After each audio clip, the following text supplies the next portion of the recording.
នេះគឺជាបទទុក្រិតចុងក្រោយរបស់ NJG ខ្សែភាពយន្តសកម្មភាពឧក្រិដ្ឋកម្មអតិថិជនខាងចូលទៅក្នុងឧទ្យានខ្លាញ់បន្លំនៅបរទេសដោយបង្ខំមនុស្សម្នាក់បានបំផ្លាញរូងទាំងមូលដោយកណ្ដាប់ដៃប៉ាសាច់ពិតរឿងរ៉ាវនៃសមរភូមិដ៏សាហាវមួយក្មេងស្រី2នាក់ងាយនឹងជឿតាក់ទាញដោយប្រាក់ខែខ្ពស់តាក់ទាញឲ្យចូលរួមក្នុងការបោកប្រាស់បានបញ្ឆោតឧទ្យានប៉ុន្តែនៅទីបំផុតបានធ្លាក់ចូលទៅក្នុងផ្ទះទីតែនៅក្នុងលំហឋានដ៏អាក្រក់គំនិតនៃការរត់គេចខ្លួនមិនទាន់កាត់ឡើងនៅឡើយទេនាងត្រូវបានគេចាប់បានភ្លាមនៅពេលដែលនាងរើចេញហើយរងចាំនាង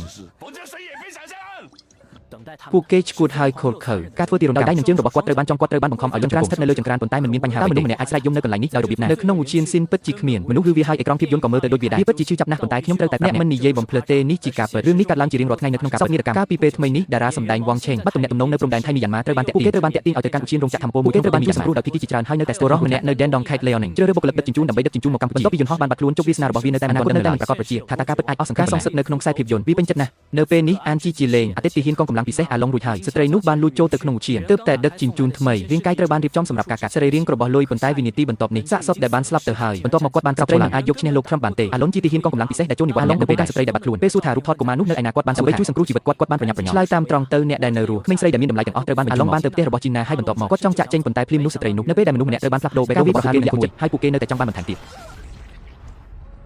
អាឡុងបានដើរតាមច្រកកបៀងដូចនេះឆ្មើងឆ្មៃក្នុងមាសវាជាទឹកដីរបស់ណាគាត់បាននិយាយដោយត្រង់អ្នកស្រុកបានសួរថាតើពួកគេបានឃើញគាត់ដែរស្រីជីណាពិតជាខ្ញុំមិនដែលឃើញអ្វីដូចនេះទេពិតជាមាននរណាម្នាក់ហ៊ានទៅគេបានសម្រេចចូលទៅក្នុងទឹកដីរបស់នាងតែម្នាក់នេះជាសញ្ញាមួយដែលបង្ហាញថាពួកគេមានជីវិតច្រើនពេកហើយពួកអ្នកដែលមានអំណាចទាំងអស់ឡើងទៅចាប់ពួកគេប៉ុន្តែកូនចៅរបស់គាត់មានជំនាញអន់ណាស់ងាយរងគ្រោះខ្លាំងណាស់ទីក្រុងទាំងមូលអាចទ្រាំទ្របានគាត់ត្រូវបានគេវិដំហើយគ្មានឱកាសសម្បេតតែគ្មានឱកាសទេហើយយេនណាក៏ត្រូវបានគេសង្កត់ដែរជួបវានៅលើចង្ក្រាន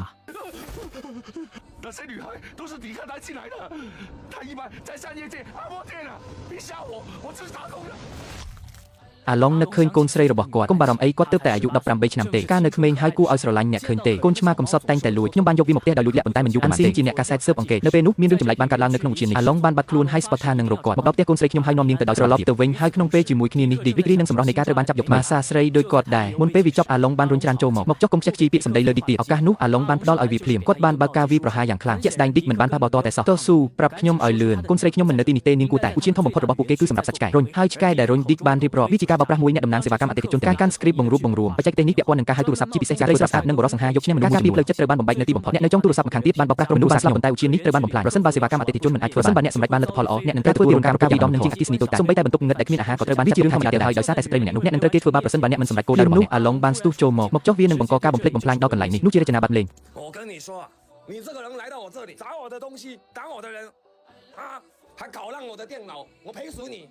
我们园区设备很完善了你嘎个腰子再走了បុរសពាក់បាញ់តានិយាយមិនសមហេតុផលច្រើនពេកហើយនេះគ្រាន់តែចង់ដឹងថាតើសន្តិភាពនៃចិត្តនៅខាងក្នុងប៉ុន្តែគាត់ញញឹមហើយនិយាយថាប្រសិនបើមិនមែននៅក្នុងតំបន់របស់អ្នកគ្រប់គ្រងហាងរបស់ពួកគេមនុស្សដែលគាត់កំពុងស្វែងរកទំនងជាស្លាប់ទៅហើយនេះធ្វើឲ្យអាខឹងយ៉ាងខ្លាំងនេះនោះកំពុងបែរមុខទៅរកបុរសដែលពាក់បាញ់តាគឺយានឱកាសហើយនៅពេលនេះបុរសដែលពាក់បាញ់តាស្រាប់តែប៉ះកាំភ្លើងនៅក្នុងដៃខ្ញុំសាខាវាច្បាស់ណាស់ថាល្បឿនរបស់អារ៉ុនល្បឿនលឿនជាងនេះទៅទៀតហើយចុងក្រោយគឺបាញ់តាបុរសនោះត្រូវបានគេបង្ក្រាបប៉ុន្តែអាឡុងបានទទួលមកចូលជួយរឿងនេះធ្វើឲ្យអាឡុងខឹងសម្បាយ៉ាងខ្លាំងគាត់បានហោះទៅរកបុរសដែលពាក់បាញ់តាទុកហើយនៅពេលនោះបុរសដែលពាក់បាញ់តាស្រាប់តែបន្ទាប់មកគាត់បានប៉ះកាំភ្លើងដែលនៅនឹងដៃវាច្បាស់ណាស់ថាល្បឿនរបស់អាឡុនលឿនជាងនេះបុរសដែលពាក់បាញ់តានោះត្រូវបានគេបង្ក្រាបនៅទីបំផុតតែអាឡុងបានរៀបចំរបស់របរមួយនោះគ្រប់គ្នាសុទ្ធតែជា Karemi ហើយរឿងនេះម្ចាស់ពិតប្រាកដនៃឧទ្យានគឺបុរសឈួតម្នាក់ឈ្មោះ McQueen ក្រោមការដឹកនាំរបស់គាត់ឧទ្យាននេះមានអាជីវកម្មដ៏ល្អឥតខ្ចោះមួយត្រូវបានបង្កើតឡើងឧស្សាហកម្មនៅក្នុងក្រសែភ្នែករបស់គាត់ជីវិតមនុស្សប្រសិនបើយើងចាត់ទុកជ្រូកថាចំណេញនោះស្នាមប្រឡាក់ឈាមទាំងនេះត្រូវបានលក់ដើម្បីរកលុយដែលលក់មកទីម្ដងមួយត្រូវបានបំពេញដោយកំពុង